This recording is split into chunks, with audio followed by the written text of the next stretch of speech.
ചക്ക പഴുത്തം ഉണ്ടെങ്കിലേ നമുക്ക് ഇതേപോലെ ഒരു പുളി ഐറ്റം ഉണ്ടാക്കിയാലോ. അതിന് മിക്സിയുടെ ജാറിലേക്ക് ചക്കപ്പഴം, കുറച്ച് തേന്, അല്പം വെള്ളം ഇത്രയും കൂടെ ചേർത്ത് നമുക്ക് അരച്ചൊരു പാനിലേക്ക് എടുത്തതിന് ശേഷം അതൊന്ന് നന്നായിട്ട് കുറുക്കിയെടുക്കാം. അതൊന്ന് കുറുകി വരുമ്പോഴേക്കും കുറച്ച് കോൺഫ്ലവർ കലക്കിയത് ഇതിലേക്ക് ചേർത്ത് കൊടുക്കാം. അത് നന്നായിട്ട് അതൊന്ന് മിക്സ് ചെയ്തതിന് ശേഷം ഒരു ഹാൻഡ് വിസ്ക് കൊണ്ട് അത് നന്നായിട്ട് നമുക്കൊന്ന് ഇളക്കി കുറുക്കിയെടുക്കാം.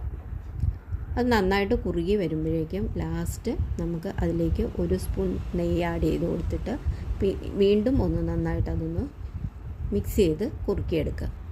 ഇനി ഞാൻ ഇതേപോലുള്ള ഒരു ഐസ് ക്യൂബ്സിൻ്റെ മോൾഡിലേക്കാണ് ഞാൻ ഇതൊന്ന് സെറ്റ് ചെയ്യാനെടുത്ത് വെക്കുന്നത്. ഇതുപോലെ 2 മോൾഡാണ് എടുത്തിരിക്കുന്നത്. സെറ്റ് ആയതിനു ശേഷം നമുക്കൊരു പ്ലേറ്റിലേക്ക് അതെടുത്തിട്ട് അതിൻ്റെ മുകളിലേക്ക് ഞാൻ കുറച്ച് കോക്കനട്ട് മിൽക്ക് പൗഡർ ആഡ് ചെയ്ത് കൊടുക്കുന്നുണ്ട്. ഇത് ഒന്നുകൂടെ ഈ പ്ലേറ്റോടെ നമുക്ക് ഫ്രിഡ്ജിൽ വെച്ച് ഒന്നുകൂടെ സെറ്റ് ചെയ്തെടുത്താൽ അടിപൊളിയാണ് കേട്ടോ.